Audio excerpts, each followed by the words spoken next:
태어난 지 단 하루 만에 신의 소를 훔친 아기가 있었습니다.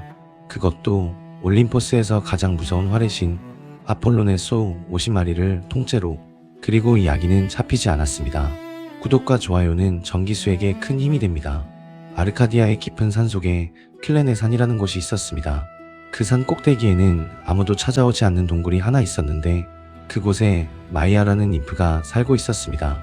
마이아는 아틀라스의 딸이었습니다. 하늘을 어깨에 짊어진 그 거인 아틀라스의 맏딸이었습니다. 아름답고 수줍은 ним프였습니다. 세상의 눈을 피해 어두운 동굴 속에서만 살았습니다. 그런데 제우스의 눈은 피할 수 없었습니다. 밤마다 헤라가 잠들면 제우스는 클레네산의 동굴을 찾아갔습니다. 이윽고 마이아의 배가 불러왔습니다. 그리고 어느 새벽녘 동굴 안에서 사내아이 하나가 태어났습니다. 헤르메스. 태어난 순간부터 보통 아기가 아니었습니다. 눈을 뜨자마자 주위를 둘러보았고 포대기 안에서 손을 꿈틀거리더니 금세 기어나왔습니다. 갓 태어난 아기가 동굴 입구까지 기어간 것입니다. 그런데 동굴 입구에서 멈췄습니다. 무언가를 발견한 것입니다. 거북이 한 마리가 느릿느릿 동굴 앞을 지나가고 있었습니다. 헤르메스는 그 거북이를 보고 웃었습니다. 갓 태어난 아기가 웃었습니다. 그리고 말했습니다. 너는 나에게 좋은 것이 되겠구나. 갓 태어난 아기의 첫 마디였습니다. 헤르메스는 거북이를 집어들었습니다. 그리고 등껍데기를 떼어냈습니다. 양의 창자를 구해줄을 만들고 갈대로 기둥을 세우고 소가죽으로 울림통을 감쌌습니다. 갓 태어난 아기의 손에서 세상에 없던 악기가 만들어졌습니다. 리라. 현악기의 시작이었습니다. 헤르메스가 줄을 튕기자 맑고 아름다운 소리가 동굴 안을 가득 채웠습니다. 그는 노래를 불렀습니다. 자기 아버지 제우스와 어머니 마이아의 사랑을 노래했습니다. 세상에 태어난 지 아직 반나절도 되지 않은 아기가 악기를 발명하고 노래를 부른 것입니다. 그런데 헤르메스는 거기서 멈추지 않았습니다. 노래를 멈추더니 고개를 들었습니다. 코를 킁킁거리더니 동굴 밖을 바라보았습니다. 그의 눈에 탐욕이 번뜩였습니다. 배가 고프구나. 헤르메스는 리라를 내려놓고 동굴을 빠져나갔습니다. 갓 태어난 아기가 밤길을 나선 것입니다. 해가 져서 사방이 어두웠지만 헤르메스에게는 어둠이 오히려 편했습니다. 그는 피에리아의 들판으로 갔습니다. 그곳에는 아폴론의 소들이 풀을 뜯고 있었습니다. 50마리, 하나같이 튼튼하고 아름다운 소들이었습니다. 헤르메스는 소들을 바라보았습니다. 그리고 결심했습니다. 저것들을 가져가야겠다. 태어난 지 하루도 안 된 아기가 올림포스 신의 소를 훔치기로 한 것입니다. 그런데 헤르메스는 무작정 몰고 간 것이 아니었습니다. 먼저 소들의 발굽에 나뭇가지를 묶었습니다. 발자국이 남지 않도록. 그리고 소들을 뒤로 걸어가게 했습니다. 앞으로 가는데 발자국은 반대 방향을 가리키게 한 것입니다. 발자국을 따라가면 소가 있는 곳이 아니라 소가 떠나온 곳으로 돌아가게 되는 것입니다. 갓 태어난 아기의 머리에서 이런 계략이 나왔습니다. 헤르메스 자신도 맨발로 걷지 않았습니다. 갈대와 나뭇가지로 큰 신발을 엮어 신었습니다. 자기 발자국마저 알아볼 수 없게 만든 것입니다. 이렇게 50마리의 소를 몰고 밤새 걸었습니다. 달이 하늘 높이 떠 있었습니다. 별이 쏟아지고 있었습니다. 갓 태어난 아기가 50마리의 소를 이끌고 그리스의 산길을 걷고 있었습니다. 소들은 순순히 따랐습니다. 마치 이 아기에게 어떤 힘이 있는 것처럼. 한 노인이 포도밭에서 일하다가 이 광경을 보았습니다. 아기가 소떼를 몰고 가는 모습을. 헤르메스는 노인에게 말했습니다.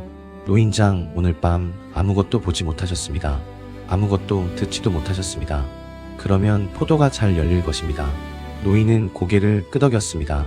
헤르메스는 소들을 알페이오스 강가의 동굴로 몰아넣었습니다. 그리고 소 2마리를 골라 잡았습니다. 나무를 비벼 불을 피웠습니다. 인류 역사상 나무를 비벼 불을 만든 것은 이것이 처음이었습니다. 헤르메스는 소를 구워 12몫으로 나누었습니다. 제비를 뽑아 올림포스의 신들에게 한 몫씩 바쳤습니다. 그런데 12몫 중 하나는 자기 자신에게 배정했습니다. 아직 올림포스에서 인정받지도 못한 아기가 스스로를 12번째 신의 자리에 올려놓은 것입니다. 고기 냄새가 코를 찔렀습니다. 갓 태어난 아기였으니 배가 고팠습니다. 침을 삼켰습니다. 그런데 먹지 않았습니다. 제물로 바친 고기를 자기가 먹어버리면 신이 아니라 인간이 되는 것입니다. 헤르메스는 향기만 맡는 것으로 참았습니다. 자기가 신이라는 것을 스스로 증명한 것입니다. 제물을 바친 뒤 불을 끄고 남은 흔적을 모두 지웠습니다. 재를 강물에 흘려보내고 나뭇가지 신발도 버렸습니다. 그리고 아무 일도 없었다는 듯이 다시 킬레네산으로 돌아갔습니다. 동굴에 들어가 포대기 안에 쏙 들어가 누웠습니다. 왼쪽 겨드랑이에 리라를 끼고 오른손으로 포대기를 끌어올린 뒤 눈을 감았습니다. 마치 세상에서 가장 순수한 아기처럼. 그런데 그때 어머니 마이아가 눈을 떴습니다. 마이아는 모든 것을 알고 있었습니다. 이 녀석아, 네가 무슨 짓을 한 거냐? 마이아가 나무랐습니다. 아폴론이 알면 너를 가만두지 않을 것이다. 포대기로 너를 꽁꽁 묶어 어둠 속에 던져버릴 것이다. 헤르메스가 대답했습니다. 어머니, 걱정하지 마십시오. 저는 제가 무엇을 해야 하는지 알고 있습니다. 우리는 더 이상 이 어두운 동굴에서 재물도 명예도 없이 살 수 없습니다. 저는 올림포스에 갈 것입니다. 갓 태어난 아기의 입에서 이런 말이 나왔습니다. 한편 아침이 밝자 아폴론이 소들이 사라진 것을 알았습니다. 발자국을 따라갔습니다. 그런데 발자국이 이상했습니다. 분명 소들이 떠난 곳인데 발자국은 소들이 돌아오는 방향을 가리키고 있었습니다. 그리고 소를 몬 자의 발자국은 사람도 아니고 짐승도 아니고 도무지 알 수 없는 흔적이었습니다. 아폴로는 예언의 신이었습니다. 새의 날갯짓을 읽고 노인의 증언을 듣고 마침내 킬레네산의 동굴에 도착했습니다. 아폴로는 동굴 안을 뒤졌습니다. 항아리를 열고 가죽 자루를 들추고 구석구석을 살폈습니다.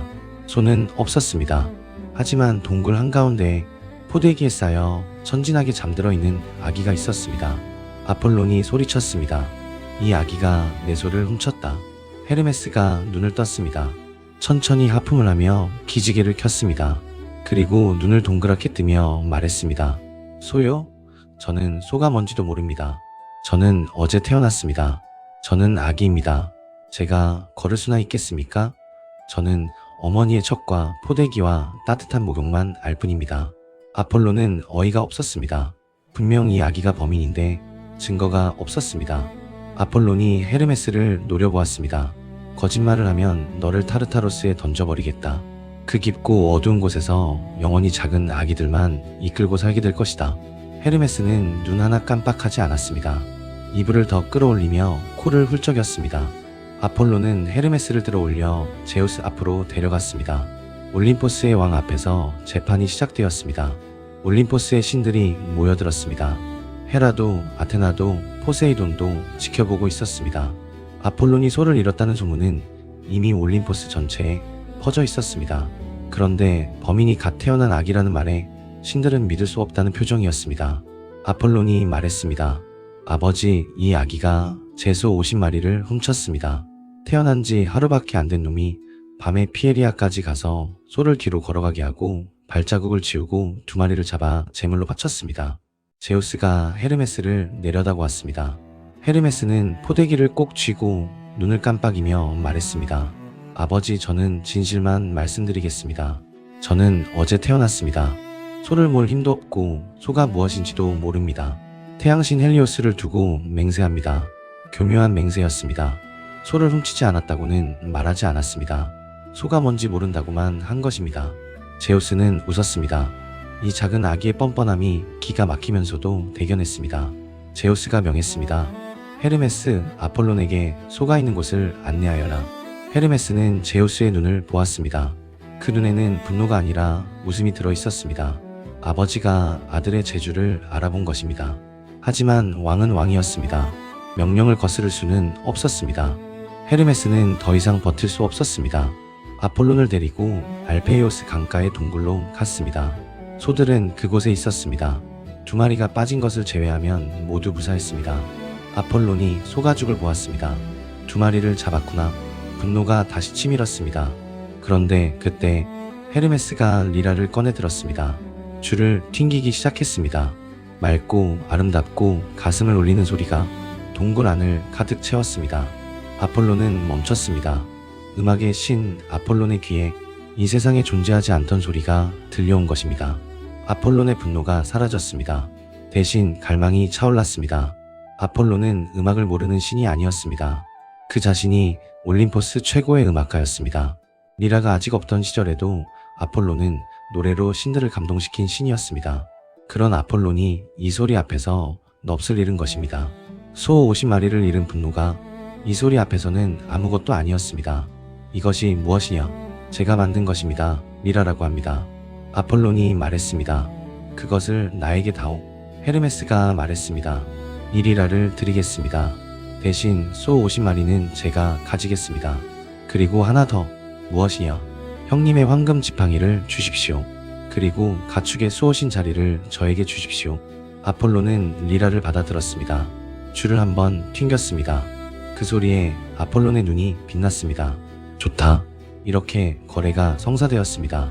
리라는 아폴론의 것이 되었고 아폴론의 황금 지팡이 케리케이오는 헤르메스의 것이 되었습니다.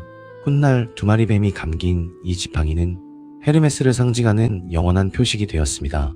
아폴로는 헤르메스에게 한마디 더 했습니다. 너는 소 50마리의 값어치가 있는 놈이다. 적이었던 두 형제가 그날 이후로 가장 가까운 사이가 되었습니다. 그리고 제우스는 결정을 내렸습니다. 헤르메스를 올림포스의 전령으로 임명한 것입니다. 신들의 메시지를 전하는 자, 죽은 자의 영혼을 저승으로 인도하는 자, 여행자와 상인과 도둑의 수호신, 날개 달린 샌들 탈라리아를 받았고 날개 달린 모자 페타소스를 받았습니다. 하늘과 땅과 저승까지 어디든 자유롭게 오갈 수 있는 유일한 신이 되었습니다. 태어난 날소를 훔친 아기는 그렇게 올림포스의 12번째 신이 되었습니다. 도둑이자 발명가이자 전령이자 협상가, 헤르메스는 올림포스에서 가장 빠르고 가장 영리하고 가장 자유로운 신이 되었습니다. 하지만 이 모든 것은 그가 태어난 첫날 밤에 이미 시작된 것이었습니다. 동굴 앞을 지나던 거북이 한 마리, 그 작은 만남에서 모든 것이 시작되었습니다. 한번 생각해 보십시오. 헤르메스는 힘으로 올림포스에 올라간 것이 아니었습니다.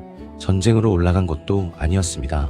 거북이 껍데기에서 아름다운 소리를 만들어내고 그 소리로 아폴론의 분노를 녹였습니다. 훔친 것으로 시작했지만 거래로 끝낸 것입니다. 도둑이 되지 않았다면 협상가도 되지 못했을 것입니다. 리라를 만들지 않았다면 올림포스에도 오르지 못했을 것입니다. 태어난 날의 모든 일이 하나도 빠짐없이 헤르메스를 만든 것입니다. 다음 밤에는 2번 태어난 술의 신 디오니소스가 찾아옵니다. 오늘 밤 정기수야와는 여기까지입니다. 구독과 좋아요는 정기수에게 큰 힘이 됩니다. 알림을 켜두는 것도 잊지 마십시오. 안녕히 주무십시오.